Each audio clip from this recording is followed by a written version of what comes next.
पाठक जी जौनपुर से। राधे राधे महाराज जी, आपके चरणों में कोटि कोटि प्रणाम। महाराज जी, मुझे कब और कैसे पता चलेगा कि हम किसी योनि में हमें भटकना नहीं पड़ेगा और मोक्ष की प्राप्ति हो जाएगी? पेट भर जाता है तो भैया किससे पूछना पड़ता है? जब पेट भर जाता है तो स्वतः ही पता चल जाता है।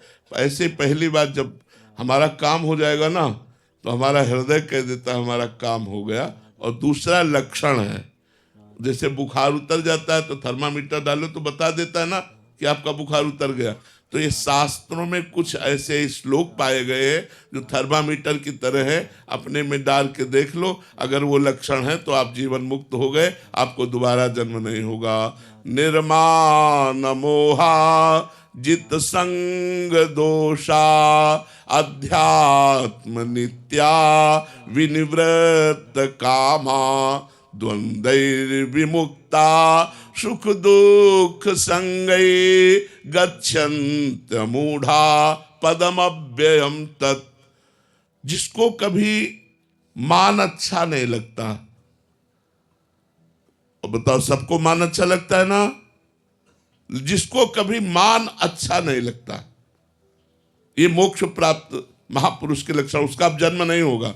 हम लोग देखो सब उल्टा है, मान बड़ाई सबको प्रिय है ना, उसको प्रिय नहीं होती।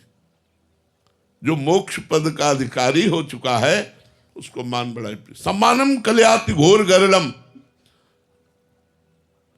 जैसे बढ़िया खीर हो और उसमें संखिया जहर मिला हो और आपको पता हो तो आप खाओगे क्या? आप दूर से कहो ना भाव ना भाव। तो सम्मान वो खीर है जिसमें संखिया जहर मिला हुआ है, अभिमान का। जो ही सम्मान स्वीकार किया जाता है तो साधना से नष्ट किया हुआ देहाभिमान भी पुष्ट हो जाता है। इसलिए जो मोक्ष पदाभिलाषी जन है या जो मोक्ष अधिकारी जन है या जो भगवत प्राप्ति करने वाले महापुरुष हैं, वो मान से दूर रहते हैं, मान स्वीकार नहीं करते हैं। उनका चाहे लाखों लोग प्रणाम करें, वो अंदर से मान स्वीकार, निर्मान अमोहा, उनका किसी से मोह नहीं होता, निर्लिप्त रहते हैं। एक बार किसी ने उड़िया बाबा से कहा, अच्छा बाबा हम जा रहे हैं, तो बोले हमने बुलाया कब था तुम्हें? बिल्कुल अमोह, निर्मोह। मोह शब्द महापुरुषों में नहीं होता। मोह सकल व्याधिन कर मूला, ये समस्त व्याधियों का मूल है। मोह मूल बहुसूल प्रद त्याग उत्तम अभिमान, भजहु राम रघुनायक कृपा सिंधु भगवान। मोह गए बिनु राम पद होई न दृढ़ अनुराग। तो मोह रहित तो वो महापुरुष होते हैं, निर्माण अमोहा।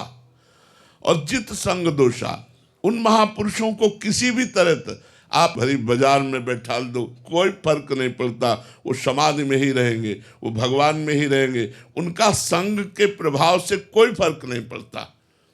जो भगवत प्राप्त हो चुके हैं या जो भगवत प्राप्ति की उस धरा पर हैं, तो जित संग दोषा, किसी संग दोष का उन पर प्रभाव ही नहीं पड़ेगा। अध्यात्म नित्या, क्योंकि वो निरंतर अपने स्वरूप में स्थित रहते हैं।